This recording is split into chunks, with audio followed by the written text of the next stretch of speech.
সম্মানিত সুধী, আমরা কোনো না কোনো বিষয় নিয়ে আলোচনা করি মাসের সাথে, আরবি মাসের সাথে বা বর্তমান পরিস্থিতি নিয়ে আমরা যখন প্রয়োজন মনে করি সময়ের সাথে তাল মিলিয়ে জুমার আলোচনা নির্ধারণ করি। তারই ধারাবাহিকতায় আজকের জুমার আলোচনার বিষয় নির্ধারণ করা হয়েছে ফাদা ইলু আয়ামিল আশরাইল উলা মিন জিল হজ্জা ও মাসা ইলুল উদহিয়া, অর্থাৎ জিলহজের প্রথম 10 দিনের ফজিলত এবং কুরবানির মাসআলা, এই বিষয় নিয়ে আমরা আলোচনা করব। সম্মানিত সুধী, দেখুন সূরাতুল ফজরে আল্লাহ সুবহানাহু ওয়া তাআলা ইরশাদ করেন আল ফজর ও লায়ালিন আশর, ফজরের কসম খেয়েছেন। এরপরেই আল্লাহ তাআলা হরফে আতফ যোগ করে বলছেন এবং 10 রাতের কসম আল্লাহ তাআলা খেয়েছেন। এর পরপরে আল্লাহ তাআলা বলছেন আশ-শাফি ওয়াল ওয়াতর, যে জোর জোর অর্থাৎ জোরের কসম আবার বেজোরের কসম। এটি হলো শুধুমাত্র একে সরল বাংলা অনুবাদ। আমরা দেখতে পাই আব্দুল্লাহ ইবনে আব্বাস রাদিয়াল্লাহু তাআলা আনহুমা রাসূলুল্লাহ সাল্লাল্লাহু আলাইহি ওয়াসাল্লামের চাচাতো ভাই তিনি, এবং আব্দুল্লাহ ইবনে মাসউদ রাদিয়াল্লাহু তাআলা আনহু, এছাড়া তাবিঈনদের মধ্যে থেকেও বেশ কয়েকজন তাবি, আল্লামা ইকরামা, মুজাহিদ রাহমাহুল্লাহ, প্রত্যেকেই তারা এভাবে একত্রতা পোষণ করেছেন যে আল ফজর বলতে রাব্বুল আলামিন ফজরের নামাজকে যেমন উদ্দেশ্য করেছেন, তেমনিভাবে মানুষের এই 10টি দিন, জিলহজ্জের যে 10টি দিন ও লায়ালিন আশ, জিলহজের যে 10টি দিন নির্ধারণ করেছেন ইবাদতের, এই 10 দিনের প্রথম যেই ফজর নামাজ যার আদায় হয় তার সারা দিনটাও কি ভালো যায়। ফজর নামাজ যিনি পড়েন না তার সারাটা দিনই দেখবেন কোনো না কোনোভাবে একটা ঝামেলা লেগে আছে। আপনি দেখবেন বড় কোম্পানির মালিক হয়েছেন, অনেক টাকার মালিক, এরা আপনাদের দৃষ্টিতে মনে হয় যারা খুব সুখে আছে, কোনো ঝামেলা নেই।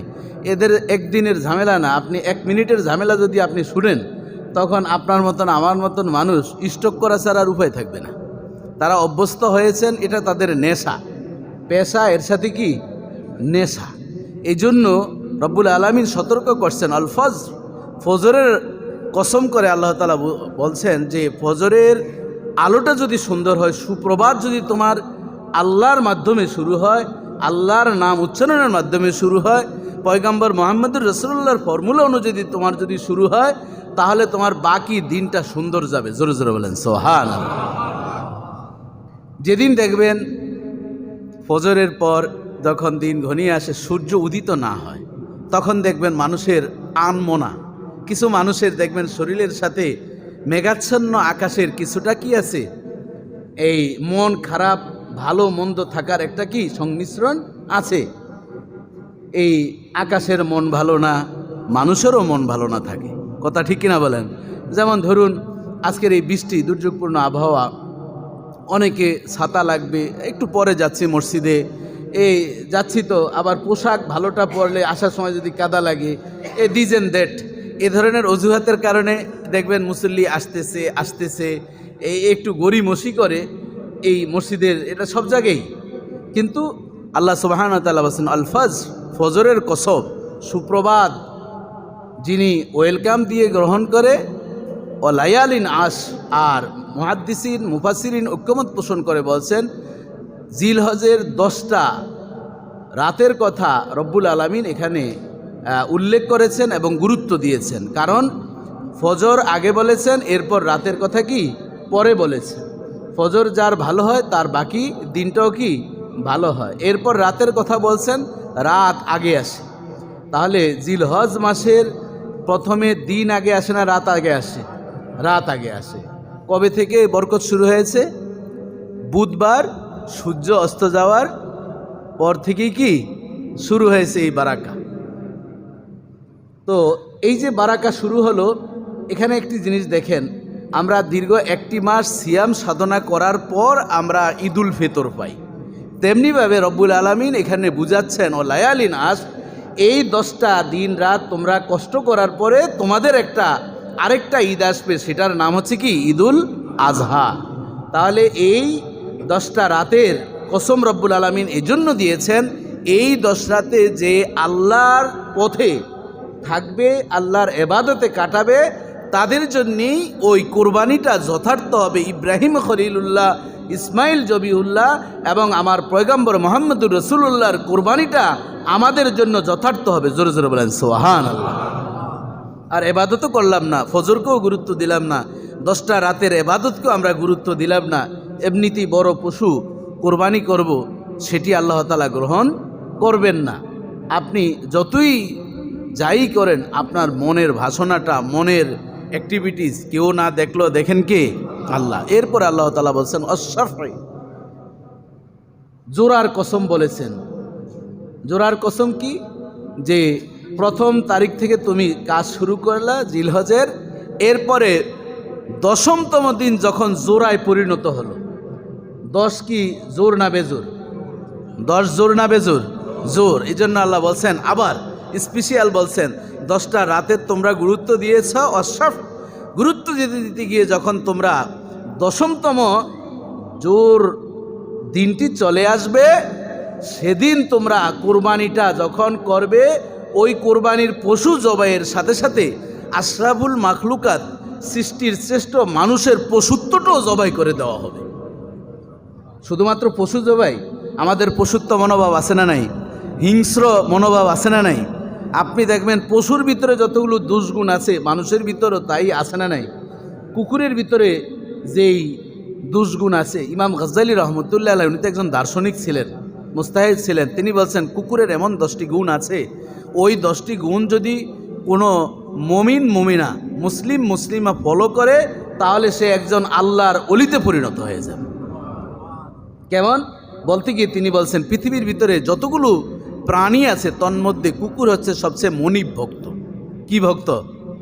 খাবার দেন আর না দেন, আপনাকে দেখলে নেজ নাড়বে, আপনার বাড়িতে থাকবে, লাঠি নিয়ে থাকবেন, একটু দূরে থাকবে, লাঠিটা ফেলে দিলে আবার কাছে আসবে। যত খারাপ কুকুরই হোক, আপনি কয়েকদিন খাওয়ালে দেখবেন আপনার আশেপাশে কি ঘুরঘুর করে ঘুরে। আপনি তাকে আঘাত দিবেন, এই দূরে সরে যা, আবার একটু পর আবার কি আসে, আপনি আসলে সে হা করে, বা যা যা অ্যাক্টিভিটি সে বুঝায় যে আমি আপনার সাথে কি আছি। আপনি বাড়ি থেকে বের হয়ে যাচ্ছেন, যতটুকু সম্ভব সে পেছনে পেছনে যাচ্ছে। আপনি ঘুমিয়ে পড়েছেন, আপনার কুকুর পাহারাদের হিসাবে চোর পাহারা দেয়। যখনই অপরিচিত লোক বাড়িতে আসে, সে খেউ খেউ করে মালিককে অ্যালার্ট করে। জোরে জোরে বলেন সুবহানাল্লাহ। এ দিয়ে কি বুঝাচ্ছেন? কুকুর যেমন মনিব ভক্ত, তাহলে যে আল্লাহর বান্দা, আল্লাহ হচ্ছেন মনিবদের মনিব, তাহলে যে আল্লাহ সৃষ্টি করেছেন সে আল্লাহর জন্য সেই ভক্তি শ্রদ্ধার দরকার আছে না নাই? আছে। এই জন্য ওই পশুত্ব মনোভাবগুলো জবা করবে অশফে, ওই বেজর যে দিনটি 10 তারিখে আসবে। ওয়াল ওয়াত, এই বেজর সংখ্যা দিয়ে আবার বুঝিয়েছেন 9ই জিলহজের কথা গুরুত্ব দিয়েছেন। মুফাসসিরিন বলেন 9 তারিখ কি জোর না বেজর? বেজর। রাসূলুল্লাহ সাল্লাল্লাহু আলাইহি ওয়াসাল্লাম বলছেন, আল হজ্জু ইয়াউমু আরাফা, হজ্জের মূল দিন হচ্ছে কি? আরাফার দিবস।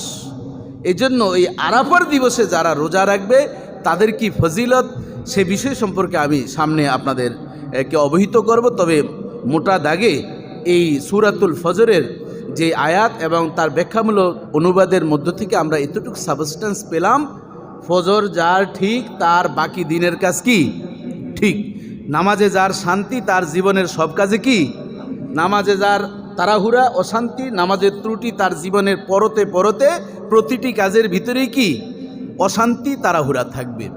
আর এই জিলহজের 10টি রাত যে সঠিকভাবে ইবাদত করবে, জোর দিনে অর্থাৎ 10মতম দিন যখন চলে যাবে, তখন কোরবানির পশুটা জবাই করতে যা দেরি, রব্বুল আলামিন তার কোরবানি কবুল করতে দেরি করবেন না। জোরে জোরে বলেন সুবহানাল্লাহ। বাবাজি বন্ধুরা আমার, আসুন আমরা এই জিলহজের প্রথম 10 দিনের 10টি ফজিলত রয়েছে, এ সম্পর্কে আমরা এক এক করে আলোচনা করব। যিনি কোরবানি দিবেন তার সেই সুন্নাহ আপনাদের হয়তো জানাও আছে, বা গত বছর আমি বলছিলাম, যার উপর কোরবানি ওয়াজিব। কার উপর কোরবানি ওয়াজিব? যার ইস্তেতাআত রয়েছে। ইস্তেতাআত কার? যার নেশাব পরিমাণ মাল রয়েছে। এক কথায় জাকাত যাদের উপরে ফরজ, তাদের উপরে কি কোরবানি ওয়াজিব। মানে হানাফি মাযহাবে ওয়াজিব, শাফি মাযহাবে হচ্ছে সুন্নতে মুআক্কাদা, কোনোটি গুরুত্ব কম নয়। যাই হোক, তবে জাকাতের ক্ষেত্রে হচ্ছে 1 বছর ঘোরা, মাল তার 1 বছর হাতে থাকা। আর কোরবানির ক্ষেত্রে ওয়াজিব হচ্ছে আপনার 10ই জিলহজ থেকে 10, 11, 12 তারিখ সূর্য অস্ত যাওয়ার পূর্ব যদি কোনো না কোনোভাবে আপনার হাতে টাকা চলে আসে, আপনার উপরে কোরবানি কি ওয়াজিব। সেটা যদি রানিং ঋণ থাকে, টাকা আপনার অন্যভাবে আছে কিন্তু এই মুহূর্তে পাচ্ছেন না, ওই মুহূর্তে আপনি ঋণ করো, আপনার উপরে কোরবানি ওয়াজিব। বুঝাইতে পারছি তো? আপনার কোটি কোটি টাকার সম্পদ আছে, এখন আপনার সাময়িক সময় আপনার হাতে পাচ্ছেন না, হয়তো কোরবানির পর 1 মাস পরে আপনি পেয়ে যাবেন, ওই মুহূর্তে আপনার পরিবারকে ছোট করার কোনো প্রয়োজন নেই। কিন্তু আবার সুদে টাকা উঠিয়ে কোরবানি করা হারাম। বুঝাইতে পারছি? যে খতিব সাহেব যেহেতু ফতুয়া দিছে, তাহলে কোথাও টাকা পাচ্ছি না, এ ভাই আমারে দে না 1 লক্ষ টাকা, 2000 টাকা লাভ দিয়ে দেব, 3000 টাকা দিয়ে দিব, তাহলে কি কোরবানি হবে? হবে না। হারাম দিয়ে কোনোদিন ইবাদতের কল্পনাও করা যাবে না। সম্মানিত সুদী, যাই হোক, তাহলে যার উপর কোরবানি ওয়াজিব তার জন্য কিছু আমল রয়েছে। চুল কাটা, পশম কাটা, শরীরের নখ কাটা, এগুলা বুধবারের আগে অর্থাৎ জিলহজের চাঁদ উঠার আগেই কি সেরে ফেলতে হবে। রাসূলুল্লাহ সাল্লাল্লাহু আলাইহি ওয়াসাল্লাম এভাবে অনেকগুলো হাদিস বলছেন। ছোট্ট একটা হাদিস বলছি আপনাদের সামনে। উম্মে সালমা রাদিয়াল্লাহু তাআলা আনহা থেকে বর্ণিত, রাসূলুল্লাহ সাল্লাল্লাহু আলাইহি ওয়াসাল্লাম তিনি বলেন, যখন ইজা দাখালাতাল আশর, যখনই চলে আসতো কোনটা, যখন চাঁদ উঠতো জিলহজ্জের, রাসূলুল্লাহ সাল্লাল্লাহু আলাইহি ওয়াসাল্লাম বলছেন, যারা কোরবানি করবে ফালা ইয়ামুসসু মিন শা'রিহি, সে তার আর এই পশম কি করবে না, কাটবে না, স্পর্শ করবে না। অনেকের এ ধরনের ব্যারাম থাকে, নাকের পশম টানা, এই সেই ইত্যাদি আছে না, দাড়ি কাটা, এই ধরনের কাজ করা যাবে না। এবং আইয়া দহা অফি রয়াতিন, অন্য রয়াতে আসছে ফালা ইয়া খুজনা শায়রান ওলা ইয়াকলেমনা, সে যাতে চুলও না কাটে, পশমও না কাটে এবং নখ যাতে না কাটে। আরেকটি হাদিসে এসছে, এটি হচ্ছে মুসলিম শরীফের 1977 নম্বর হাদিস।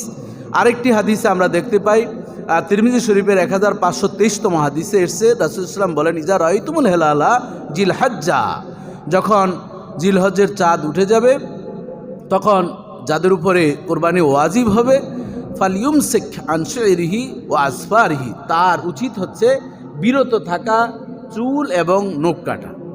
বুঝতে পারছেন? যারা কাটছেন তো কাটছেনই, আর যারা না কাটছেন আপাতত কাটা কি বন্ধ রাখবেন। ওই যে হাজী সাহেবরা 10 তারিখে যেমন কি করে কোরবানির আগে চুল কাটে না, চুল কেটে কোরবানি দেয়, কি কোরবানি আগে দিবে তারপর। আহারে কত হজ করছেন, কিন্তু এটা প্রশ্ন করলে একটু এলোমেলো হয়। যাই হোক, আগে কি দিবেন? কোরবানি। কোরবানির আগে যদি চুল কাটেন তাহলে ওয়াজিব তরক হবে এবং আরেকটি দম আপনার উপরে কি ওয়াজিব হবে। যাই হোক, সেরকমই আমাদেরও এখানে এই সওয়াবটা কামাইয়ের জন্য আগে কোরবানি দিবেন, তারপর কি চুল নখ যা কাটার আপনি সেভাবে পরিষ্কার হবেন। এটি হচ্ছে একটি আমলের কথা বললাম, 1 নম্বর আমল। 2 নম্বর আমল হচ্ছে জিলহজের প্রথম 10 দিন রোজা রাখা। যারা পারবেন তারা কি থাকবেন। রাসূলুল্লাহ সাল্লাল্লাহু আলাইহি ওয়াসাল্লাম আমাদেরকে অফারও দিয়েছেন। আরবাউ, হাফসা রাদিয়াল্লাহু তাআলা আনহা, রাসূলুল্লাহ সাল্লাল্লাহু আলাইহি ওয়াসাল্লামের স্ত্রী, উমর রাদিয়াল্লাহু তাআলার মেয়ে, তিনি বলছেন, আরবাউ লাম ইয়াকুন ইয়াদউহুন্না নবী সাল্লাল্লাহু আলাইহি ওয়াসাল্লাম সিয়ামে আশুরা ওয়াল আশরু ও তালাওয়াতুহু আইয়ামে মিন কুল্লি শাহরিন ও রাকাতাইনে ক্বাবলাল গদাত। রাসূলুল্লাহ সাল্লাল্লাহু আলাইহি ওয়াসাল্লাম এই কাজগুলো সবসময় করতেন, 4টি কাজ। তিনি কখনোই আশুরার রোজাকে ছাড়তেন না, 10ই মুহররমের যে রোজাটা সেটা কি কখনোই বাদ দিতেন না। ওয়াল আশরু, এই আশরু বলতে 10টা রোজা রাখা। এখন আপনাদের প্রশ্ন, হুজুর ঈদের দিন তো রোজা রাখা কি হালাল না হারাম? হারাম। কিন্তু এখানে জিলহজের ওই যে ধরেন আমাদের বুধবার রাত খেয়ে বৃহস্পতিবার একটি রোজা গেল, এভাবে আপনি রোজা রাখবেন বলতে 10ম তারিখের সিস্টেমটা হচ্ছে আল্লাহ রাসূল কোরবানির গোস্ত দিয়ে তিনি কি করতেন, ইফতারি করতেন। তার মানে মাগরিবের আগে না, অর্থাৎ গোস্ত দিয়ে রাসূলুল্লাহ সাল্লাল্লাহু আলাইহি ওয়াসাল্লাম ওই দিনে, সেটা দ্বীপ প্রহরে হোক বিকালে হোক, যখনই প্রস্তুত হতো ওটা দিয়ে তিনি কি ইফতারি করতেন। আর রমজানের রোজার দিনে হচ্ছে কি কোনো কিছু খেয়ে আসা সুন্নাহ, আর কোরবানির দিন না খেয়ে আসা কি সুন্নাহ। কারণ আমরা এই 9টা দিন রব্বুল আলামিনের ইবাদত করেছি, ফর্মুলা অনুযায়ী, নিয়ম অনুযায়ী, রাসূল ইসলামের পদ্ধতি অনুযায়ী আমরা চলেছি। এজন্য যেই মূল টার্গেট ফিল আপের জন্য আমরা এই কদিন রোজা রাখলাম যে আমার পশুত্বকে পশুর সাথে জবাই করে দিলাম। কাজেই সেই লাইয়ানাল আল্লাহ লুহুমু আলা দিমাহু আলা কিয়ানালহু তাকওয়া মিনকুম, এই কোরবানির পশুর গোস্ত রক্ত কিছুই আল্লাহর কাছে কি পৌঁছে না, পৌঁছে মাত্র মনের কি ভাবটা। ওই মনের ভাব হলো আল্লাহ আমরা এই 10টা রাত 9টি রাত ইবাদত করে আজকে আমরা তোমার গুণে গুণান্বিত হয়ে তোমার সেই হালাল প্রাণী দিয়ে আমরা আমাদের এই কয়দিনের সাধনাকে আমরা সাধনা থেকে ভঙ্গ হলাম। জোরে জোরে বলেন সুবহানাল্লাহ। এতদিন আমরা তোমার গুণে গুণান্বিত ছিলাম, এটি হচ্ছে রাসূলুল্লাহ সাল্লাল্লাহু আলাইহি ওয়াসাল্লাম সবসময় করতেন। এবং রাসূলুল্লাহ সাল্লাল্লাহু আলাইহি ওয়াসাল্লাম সালাসাতু আইয়ামি মিন কুল্লি শাহর, প্রত্যেক মাসের 3টা রোজা রাখতেন। সেটাকে কি রোজা বলা হয়? সিয়ামে আইয়ামে বীজ। এগুলো কিন্তু রাসূলুল্লাহ সাল্লাল্লাহু আলাইহি ওয়াসাল্লাম রমজানের রোজা ফরজ হওয়ার আগে নির্ধারিত ছিল। আশুরার রোজা এবং চন্দ্র মাসের 13, 14, 15, কয়টা রোজা? 13, 14, 15, এই 3টা রোজা রাসূলুল্লাহ সাল্লাল্লাহু আলাইহি ওয়াসাল্লাম রাখতেন। ও রাকাতাইন কাবলাল গাদাত, 2 রাকাত নামাজ পড়তেন সকাল হওয়ার পূর্বে। এই জন্য মুফাসসিরিন মুহাদ্দিসিন এই হাদিসের ব্যাখ্যা আল্লামা শাহ ওলিউল্লাহ মুহাদ্দিস দেহলভী রহমতুল্লাহ আলাইহি বলেন, ফজরের নামাজের আগে স্পেশাল 2 রাকাত নামাজ পড়ে নেওয়া এটা আমার প্রিয় নবী মুহাম্মদুর রাসূলুল্লাহ সাল্লাল্লাহু আলাইহি ওয়াসাল্লামের কন্টিনিউ একটি সুন্নাত ছিল।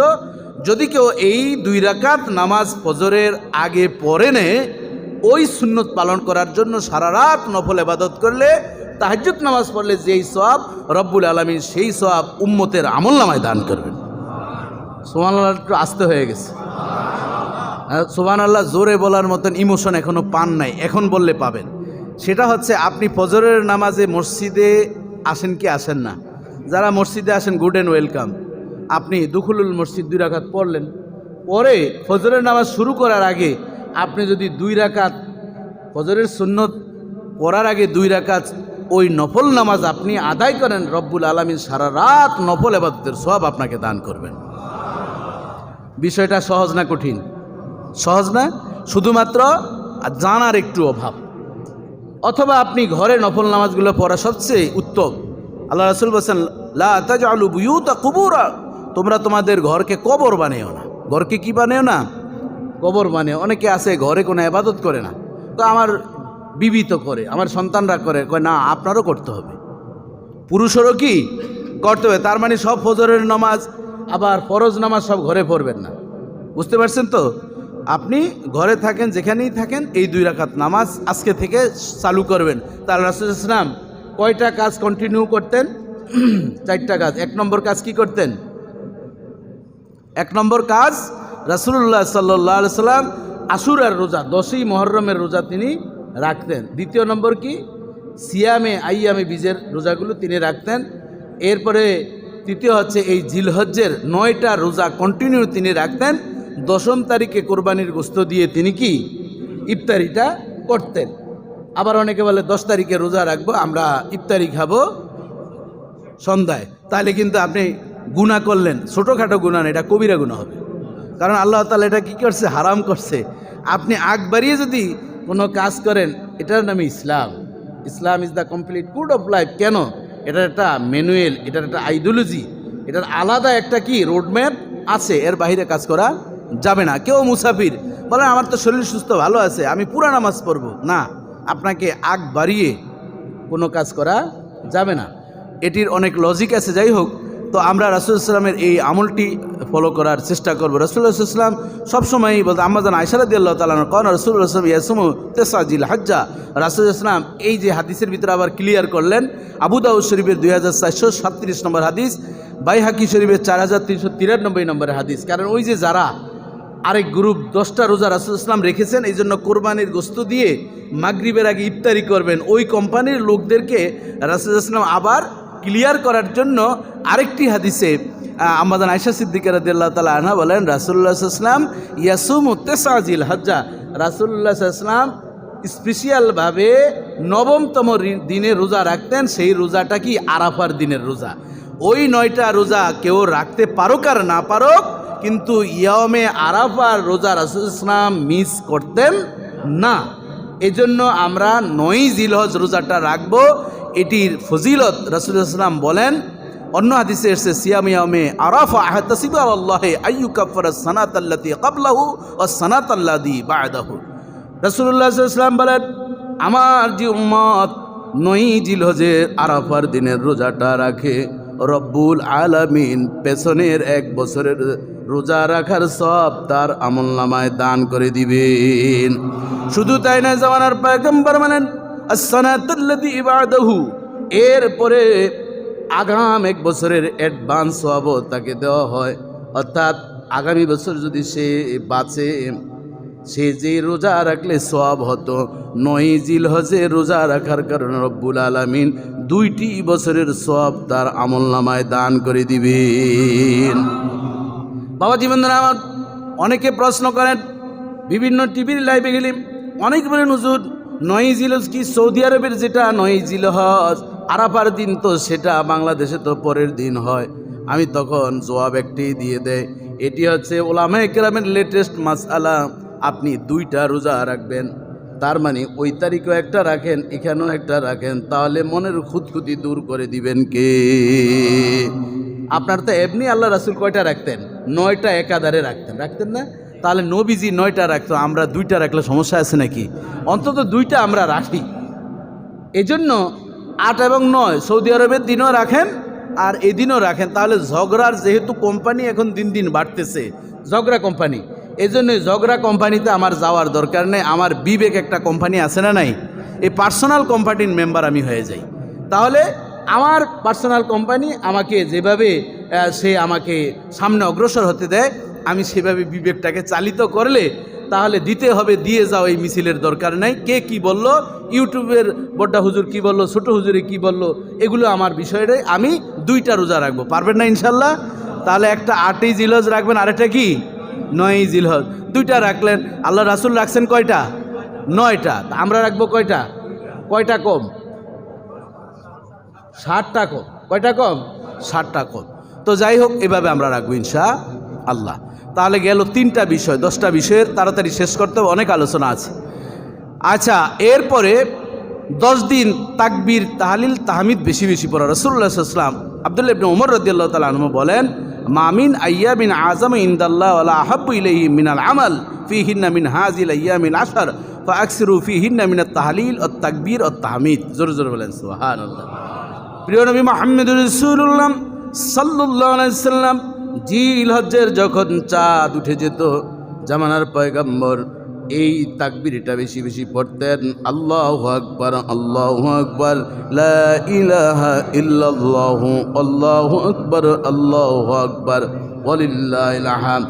জবান খুলে পড়েন আল্লাহু আকবার, আল্লাহু আকবার, লা ইলাহা ইল্লাল্লাহু, আল্লাহু আকবার, আল্লাহু আকবার, ওয়ালিল্লাহিল হামদ। অর্থটা ভালোভাবে বুঝতে হবে। আল্লাহু আকবার, আল্লাহু আকবার, আল্লাহ তুমি মহান, লা ইলাহা ইল্লাল্লাহ, নেই কোনো মাবুদ আল্লাহ ছাড়া, লা ইলাহা ইল্লাল্লাহু, আল্লাহু আকবার, তুমি মহান, তুমি মহান, সমস্ত প্রশংসা তোমার জন্যই। এজন্য জামানার পয়গম্বর জিলহজের চাঁদ উঠা থেকে শুরু করে একেবারে কোরবানির দিন পর্যন্তই নয়, 13ই জিলহজ পর্যন্ত একাধারে এই তাকবীর বেশি বেশি পড়তেন। স্পেশালভাবে আমরা 5 দিন পরে থাকি 9ই জিলহজ থেকে 13ই জিলহজ, কিন্তু জামানার পয়গম্বর বেশি বেশি লা ইলাহা ইল্লাল্লাহ এই জিকিরটা করতেন এবং সুবহানাল্লাহ, আলহামদুলিল্লাহ। এর মানে নবী করিম সাল্লাল্লাহু আলাইহি ওয়াসাল্লাম সদা সর্বদাই এই জিলহজের চাঁদ উঠা থেকে শুরু করে 10তম জিলহজ পর্যন্ত তিনি বেশি বেশি তাকবীর এবং আল্লাহর গুণগান প্রশংসা আদায় করতেন। সেই আমলগুলো করা সহজ না কঠিন? এটা কি খুব কঠিন নাকি? আল্লাহু আকবার, আল্লাহু আকবার, লা ইলাহা ইল্লাল্লাহু, আল্লাহু আকবার, আল্লাহু আকবার, ওয়ালিল্লাহিল হামদ।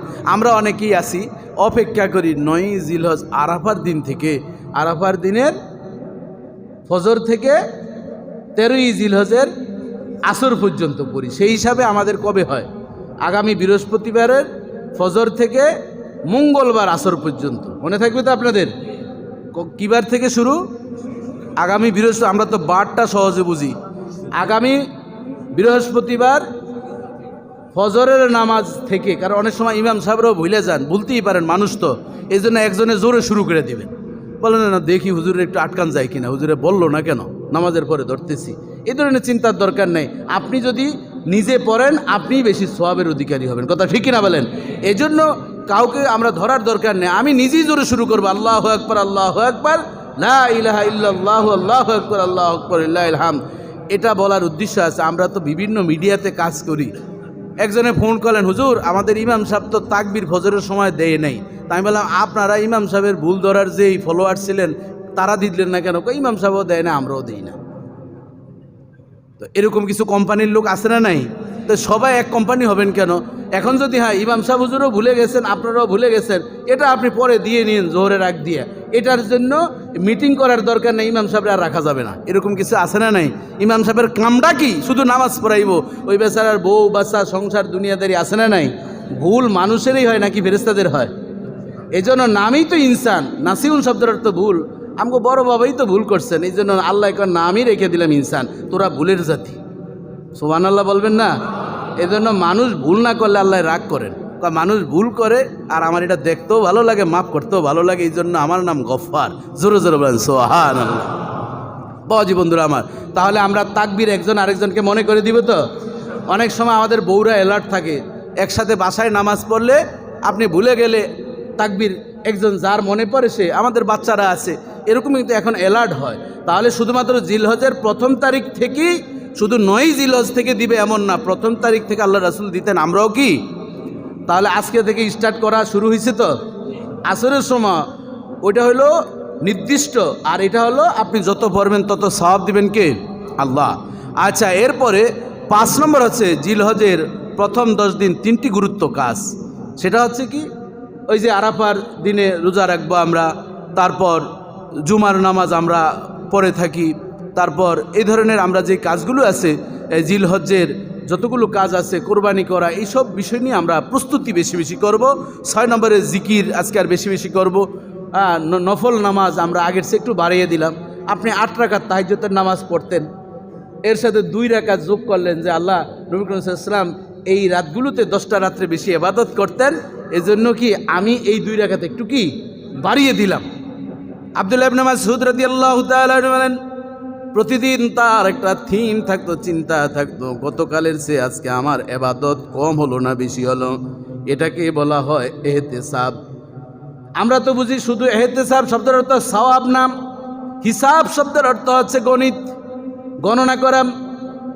এজন্য আব্দুল্লাহ ইবনে মাসউদ রাদিয়াল্লাহু তাআলা আনহু সদা সর্বদা ঘুমানোর পূর্বে তিনি হিসাব করতেন, গতকালের চেয়ে আজকে আমি আমল কম করলাম না বেশি করলাম, আমাকে দিয়ে মানুষের কোনো ক্ষতি হলো কিনা, আমার মাধ্যমে কেউ কষ্ট পেল কিনা, গতকালের চেয়ে আজকের দান আমার কম হলো কিনা বেশি হলো। এইভাবে ঘুমাতেন রাসূলুল্লাহ সাল্লাল্লাহু আলাইহি সাল্লাম। আব্দুল্লাহ ইবনে মাসউদ রাদিয়াল্লাহু তাআলা আনহুকে একদিন ডেকে বলো, আব্দুল্লাহ ইবনে মাসউদ, তোমার চেহারার ভিতরে আমি একটা আলাদা নূরের ঝলক দেখতে পাচ্ছি, কি এবং আমল করো? আব্দুল্লাহ ইবনে মাসউদ রাদিয়াল্লাহু তাআলা আনহু বলেন, ইয়া রাসূলুল্লাহ, ইয়া হাবিবাল্লাহ, তেমন কোনো তো অতিরিক্ত আমল করি না। আল্লাহ রাসূল বলেন, না রে ও আব্দুল্লাহ ইবনে মাসউদ, সত্য কথা তোমাকে বলতেই হবে।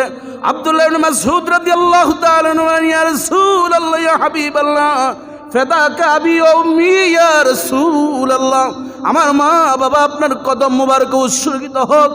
আমি এশার নামাজের পর যখন ঘুমিয়ে যাই, প্রতি রাতে ঘুমানোর পূর্বে আমি চিন্তা করি, গতকালের চেয়ে আমার ইবাদত কম হলো না বেশি হলো, গতকালের চেয়ে আজকের দিনটা আমার ভালো কাটলো না মন্দ কাটলো, গতকালের চেয়ে আজকে আমি দান বেশি করলাম না কম করলাম।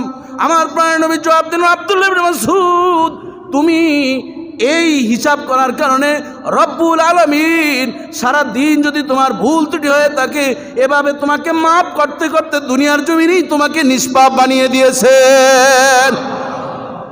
এজন্য জীবনরা আমার, এই জিলহজ মাস শুরু হয়েছে, বেশি বেশি দান করব গরিবদেরকে। মসজিদে এসেছি, মসজিদের দান বাক্সা আমরা দান করব, রেখে যাই, কাজে লাগবে হাসরের কঠিন ময়দানে, ভাবতেও পারবো না কতটুকু উপকার হবে রে বাবা। এই জন্য আমার প্রাণের নবী সব সময় উম্মতদেরকে বলতেন, ও উম্মত, তোমার প্রতিদিন ভাবতে হবে মুতু কবলা আন তামুত, আসল মরার আগে মরার একটা ভান করো।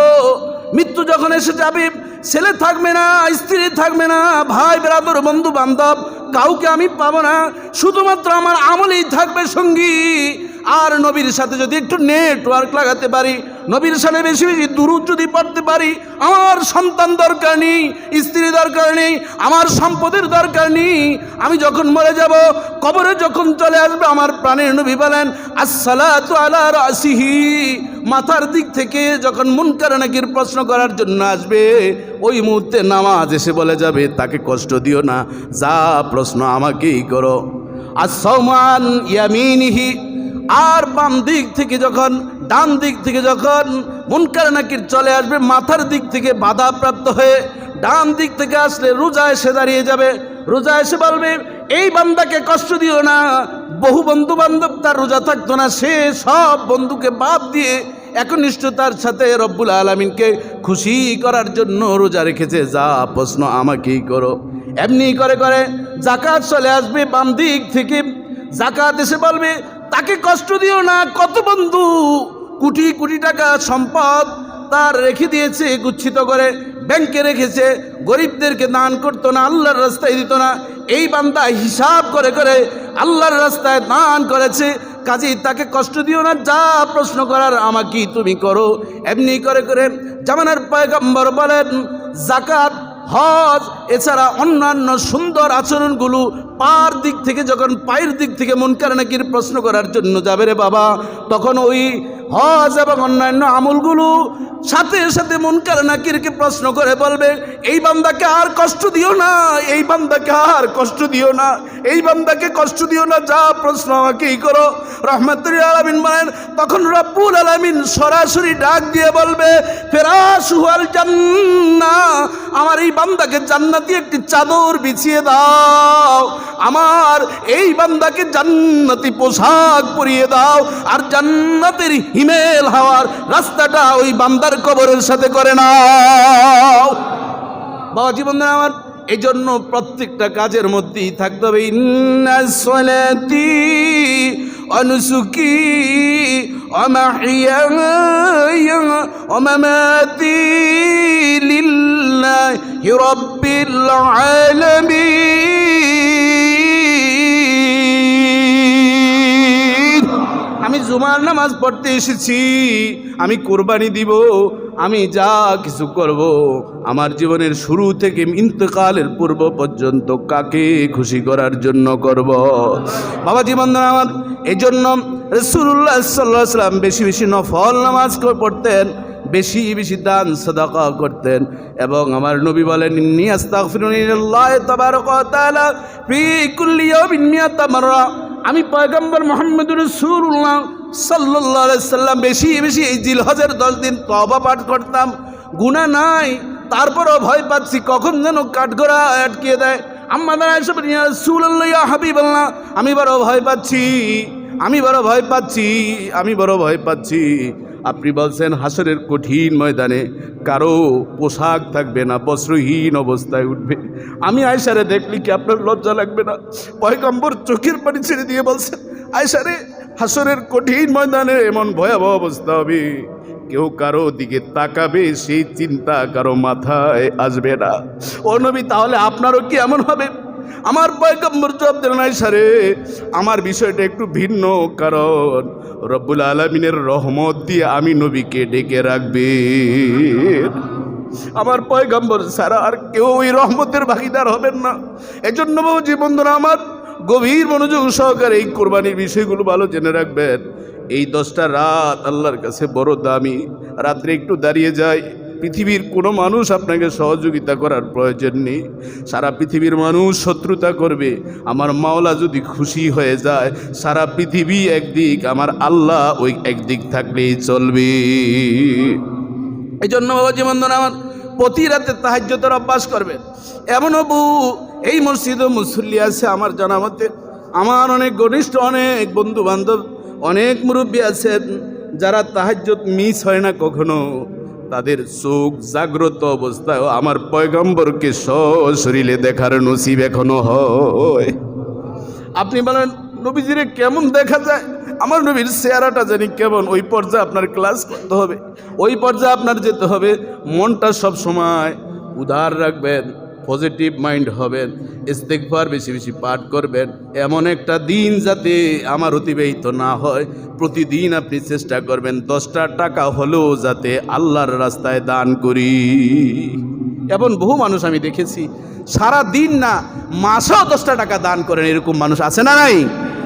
দিলটাকে নরম করবেন বাবা। একটা মানুষের উপকার আপনার কথার মাধ্যমে যেভাবেই হোক, একটা মানুষকে উপকার করার জন্য সব সময় আমি আপনাদেরকে আরও কয়েকদিন এই স্লোগানটা শিক্ষা দিয়েছিলাম, আজকেও আমি দিব। আমি কারো উপকার করতে না পারলেও, বলেন আমার সাথে, আমি কারো উপকার করতে না পারলেও ক্ষতি করব না। বলেন তো আমার সাথে, আমি কারো উপকার করতে না পারলেও ক্ষতি করব না। অন্তর থেকে বলছেন তো, নাকি বলছেন হুজুর আপনি বলছেন আমি বলি নাই? এরকম কেউ চিন্তা করবেন না। সব সময় মনটা ফ্রেশ রাখবেন।